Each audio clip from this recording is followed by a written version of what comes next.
Find other great podcasts like this one at podmoth.network.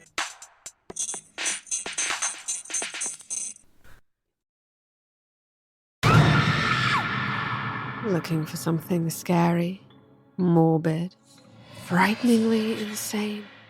Get out! Every form of horror, from ghosts, cryptids, and curses, to deals with the devil, giant insects, and more. Go. Join us at Haunted Tales, our weekly horror anthology series, and let me tell you a story.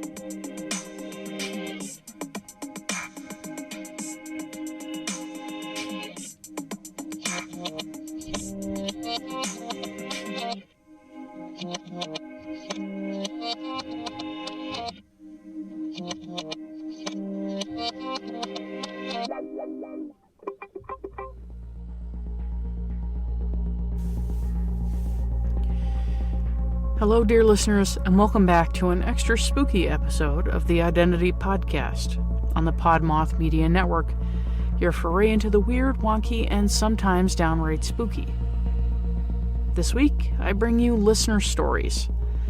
I know this is usually the first episode in the season, but the email was so bogged down that it took me a little extra time to wade through. I appreciate your patience. I also want to take a moment to address something pretty important. I know that the world has been a little much lately. At least it has been for me. And I wanted to take a moment to tell you all about the importance of self-care. In therapy, I've been working on finding ways to fit self-care into my routine and to prioritize myself and my feelings and needs. You only get the one vessel. So you have to do the upkeep to keep everything clicking along. If you're looking for some suggestions, I personally spend 15 minutes or so on my lunch break doing some deep breathing. In for a count of 5, hold for a count of 5, slow breathe out for the same count. I also enjoy a good soak in the tub, so I grabbed some aloe face masks and some bath salts that smell pretty nifty. It takes your soak from like a 4 to at least a 7, so I recommend. Working out, going for walks, or taking on a creative project just for you can also be very enjoyable. And yes, I said in therapy. If you need help, reach out. I found therapy has really helped to put certain aspects of my life experience in perspective. And that's coming from someone who has had some janky therapy experiences. Last but not least, prioritize your peace. If you need to step away from a situation, do so. If you need to clear your head, take that walk or do some mindful meditation. You and your mental health are worth it. I know a lot of us are really struggling with the news bombardments and unpredictability of the day-to-day. Just know you're not alone. There are a lot of other people just like you who are working through it too. If you need help, ask. If you need support, reach out. So, with all of that said, let's get on with it, shall we? Prismasm on Reddit writes, I was in my late teens, wrecked over my first real breakup. It wasn't just sadness, it was the kind that steals your breath and makes your chest ache like you're drowning on dry land. I curled up in my bed, clutching my pillow, sobbing so hard I couldn't catch my breath. My body shook for 20 minutes at least. I couldn't stop. And then all at once, I felt it. Arms, warm and solid, slipped around me from behind. A soft embrace, the kind that makes you surrender instead of panic. A hush fell over me and my tears stopped like someone had turned off the faucet. I couldn't even gasp. I couldn't wonder. I just kind of melted into it. There was a safety there. Safety so complete that I couldn't even question it. I thought maybe it was the spirit of my grandmother. She'd passed years earlier, but in that moment it seemed so obvious. She was the only one who ever made me feel that kind of peace. I drifted off to sleep within a few minutes. For years I held on to that memory. Fast forward 4 years. By then I'd moved on. I was working, saving money, barely ever home. One evening, my mom casually asked my dad why I wasn't at work, and why I was dragging my furniture around my bedroom floor. My dad froze, and he looked at her with confusion. He asked her what she was talking about, because he'd dropped me off at work an hour ago. When I came home later, my mom told me everything. She said that she'd heard thuds, scraping, and my voice, muffled but distinct, coming from behind my closed door. She was so certain it was me rearranging my room. That was the first time that I heard them admit that the house was haunted. They'd known all along, but they hadn't wanted to scare us as kids. My dad was furious that my mother had told me, but I wasn't angry. I was electric with excitement. The pieces started fitting together. The hug, the whispers I sometimes thought I heard at night, the feeling of being watched, and suddenly it all made sense. I realized something then, though it chilled me, even though it kind of thrilled me too, that hug had not been my grandmother. Whatever it was, they'd been in my room, right there on my bed, close enough to breathe against my neck. When we finally moved, I wondered if the house would quiet down, but a few months later, the man who bought it tracked down my number. He was restoring the place, and he wanted to know if I'd experienced anything strange there. His voice trembled over the phone when he explained. He said sometimes late at night he'd hear someone crying in the bedroom upstairs, loud, ragged sobs, as if the walls themselves were grieving. Other nights he'd feel someone slip into the bed beside him, pressing close, whispering words he could never quite make out. He asked me if it had ever touched me. I thought of the warmth and the peace that came with it, and the way that my sobs had been silent, but I didn't answer. Because the truth was, even now, years later, I kind of miss the way it felt. And sometimes when I'm alone and the room is dark, I swear I feel the arms around me again. Chevy Girl 815 on Reddit. I used to lucid dream a lot, and for the most part it never bothered me, but there's one dream that I can't shake. Back when me and my husband lived in a tiny travel trailer, his work shift started around 4 a.m. Every day I'd hear his loud truck rumble off into the dark, leaving me and our cat alone. She was the jumpy, protective type, and was always growling and darting to the window if anyone came near the door. That morning was no different. He left, locked the deadbolt, and I crawled back into bed. Not long after I heard it, footsteps crunching up to the trailer, slow and deliberate. My heart started pounding, and then came the knock. "Baby, open up." It was my husband's voice. I sat up, relieved at first, but then confusion crept in. I hadn't heard his truck pull back in, and he always called if he forgot something. I hesitated, hand hovering over the lock. Something didn't feel right. I whispered, "Baby?" back through the door. Silence. No footsteps, no answer, just the kind of silence that feels heavy, like someone's holding their breath on the other side. I turned my head towards the cat, waiting for her usual reaction, but she was curled up sound asleep. Not a twitch, not a growl. That's when I froze. If there really had been someone at the door, she would have gone wild. I just stood there staring at the door, every part of me begging not to touch it. And then, just like that, I woke up. It was only a lucid dream. At least, that's what I keep telling myself. Because even now, sometimes when my husband leaves early, I swear I hear those footsteps again. Ivy Bear from Reddit. When I was 16, I moved in with my older sister. The house was old, and she told me right away that it was haunted. She and her roommate had used a Ouija board and said that the ghost was named Anne, and that it lived there. Most of the time I was alone in that house. Every night I had sleep paralysis. Shadows slid past my doorway. Loud bangs echoed on the walls and in the stairs. By morning, every single door would be standing wide open no matter how many we shut before bed. People swore they heard me crying in empty rooms, though I wasn't. Once I watched my purse fly across the room with such force that the zipper burst open and everything scattered from inside. A whole house party cleared out in minutes after seeing that happen. There were too many nights like that, and too many things I couldn't explain. The scariest part wasn't the shadows, the banging, or the doors. It was the feeling that Anne didn't want to just haunt the house. She wanted us to notice her. And we did. Emily, Vermont. In the fall of 1997, I stayed at my aunt's farmhouse outside Middlebury. The house had been in the family for a long time. I couldn't tell you exactly how long, but maybe since around the 1800s.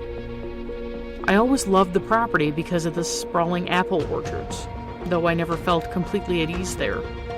The house carried a weight that was hard to explain. On the second night of my stay, I woke in the middle of the night feeling queasy. The silence was unnaturally deep, almost humming. I walked down to the kitchen to get a glass of water. When I passed the back window, I stopped cold. In the orchard, between the rows of trees, stood a figure. It was tall and narrow, entirely still. I couldn't make out any features, but it felt like it was staring directly at me. I turned off the kitchen light to see if it was just a reflection. The figure remained, but it was a solid shadow. It seemed to lean forward slightly, but never stepped toward me. My chest tightened as I ran upstairs. I was so afraid. In the morning, I tried to dismiss it as my just not feeling well. The following night, there were strange, loud noises in the orchard. Around 3 a.m, I heard apples dropping steadily one after the other, as though someone was plucking them and throwing them at the ground deliberately. In the morning, when I was out walking, I saw a patch of grass beneath one tree was completely stripped bare.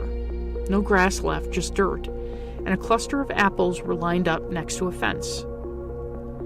When I asked my aunt about the strange noises and the figure, she just explained that the home was old and a lot of people had lived on the land. She said maybe one of their spirits was still around and visiting in a peaceful way, but that's definitely not the feeling I got.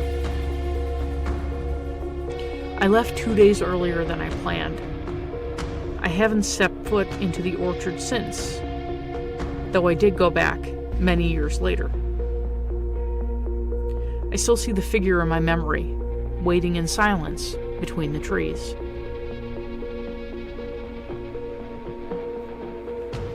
Daniel, Texas. Back in 2004, I was traveling for work. I spent the night at an old roadside motel outside San Angelo. The building was worn down, and the room I rented smelled of damp wood. At first, it seemed no different than the dozens of motels I stayed in regularly. This one was par for the course compared to the others. But the air in the room was strange from the start. It felt heavy, as though nothing circulated, even with the fan on. I found myself short of breath, chest tight and uncomfortable. I lay down anyway, exhausted from driving all day. At some point in the night, I woke with the overwhelming sensation of being watched. My body was pinned to the bed, pressed down by something I couldn't see, and the air felt thick and wet, and I struggled to draw breath. My eyes strained in the dim light, and in the corner by the dresser I noticed a very dark shadow. It was tall and shapeless, yet it seemed to expand and contract faintly, as though it were breathing. The pressure lifted suddenly and I gasped for air. The shape was gone, but I stayed frozen in place. When I got up, the room felt normal again. The air moved and the heaviness had vanished. But on the desk near the lamp, a layer of condensation had formed, like the moisture left from someone breathing heavily on glass. I left that place quickly, and never returned. Ever since, I try to avoid the roadside motels. It's not the rooms or the motels I fear really, but what might be in the space where the air should flow. Margaret, Kentucky. I grew up outside Bowling Green, Kentucky. In the summer of 1982, when I was 17, I spent evenings at the creek behind my family's property. My friends and I gathered there almost every night, chasing fireflies and talking until the stars came out. One evening I stayed after the others left, watching the reflections on the water and listening to the night noises. An hour or so later, I turned to leave, and that's when I saw her. On the opposite bank stood a woman in a long white dress. Her face was blurred by distance and fading light, but the dress was brighter than anything else around it, almost glowing against the woods. She didn't move, and the longer I stared, the colder the air around me got. Fear surged through me, and I ran home without looking back. That night I dreamed of cold water, being trapped under it, and the pale-colored fabric wrapping around me and choking me. A couple of days later, curiosity drew me back in daylight. The far bank where the woman had stood was overgrown with thorns, nearly impassable. Yet in the mud near the water's edge were faint impressions of bare feet, pressed deeply into firm ground. They led directly into the creek. Sarah, Ohio. My parents bought an old house in rural Ohio back around 1990. The house had been empty for years, and while it needed work, it was large and it was full of character, with lots of warm wood and wood-burning fireplaces in 3 of the 5 rooms. The attic was dusty and cluttered, filled with old trunks and broken furniture. While helping to clean it out, I found a tall mirror leaning against the wall. Its frame was cracked and the glass was cloudy. I wiped it down, but no matter how much I cleaned, the reflection looked strange. The room behind me appeared darker than it really was, and my reflection always seemed a fraction off, as though it moved just slightly slower than I did. Later I learned that it was mercury glass, which distorts a little as it ages. Over the next week, I had weird dreams about standing in the attic and looking in the mirror, but my face looked strange, and when I smiled, the image didn't look like me.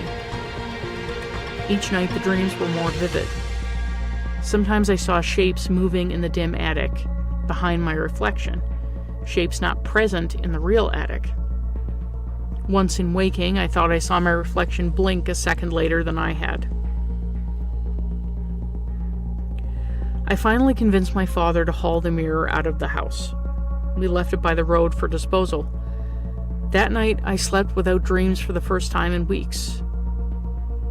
The attic felt lighter afterward, though I still mostly avoided it. I never learned who left that mirror or how long it had been in the house. Thomas, Nebraska. I grew up on a farm in eastern Nebraska. One summer, when I was 19, I returned home after a long day of working in the fields. That night, I woke to a strange brightness filling my room. I went to the window, and I saw lights hovering low over the field. They were white and steady, not like headlight beams, lanterns, or flashlights. They moved in silence, moving slowly over the crops. I walked outside barefoot and watched. The light shifted in pattern, forming a rough circle before suddenly scattering and vanishing all at once. The air was still and silent. No insects, no wind, no distant animals. The silence was almost more frightening than the lights themselves, to be honest.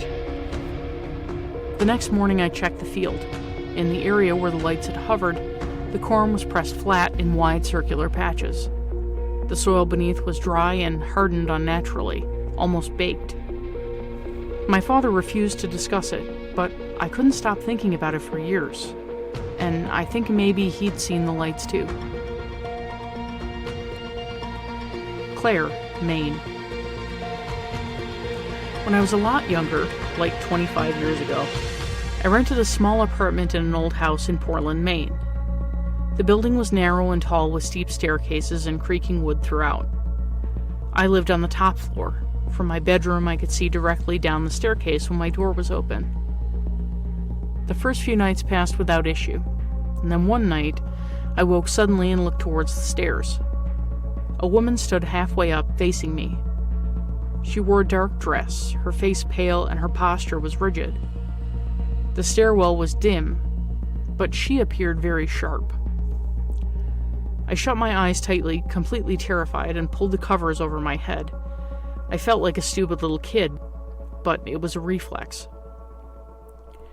When I finally had the nerve to pull the covers down, there was nobody there. Over the weeks that followed, I often felt the sense that someone was on the stairs. Sometimes faint footsteps echoed upward, slow and deliberate, but no one was there. At times I woke to find my door open, though I'd know I'd closed it before I went to bed. One night I gathered the courage to leave the door shut and place a chair against it. At 3 a.m, I woke to the sound of wood creaking. The chair had shifted several inches. The door was still closed, but I knew that she had tried to come through. I moved out a month later. The new apartment was brighter, but even there, sometimes at night, I wake with the feeling of someone standing just beyond the stairs, waiting for me to look.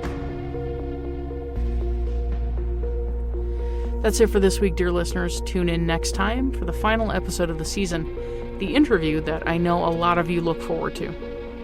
Until then, stay safe, try to stay sane, and as always, stay spooky.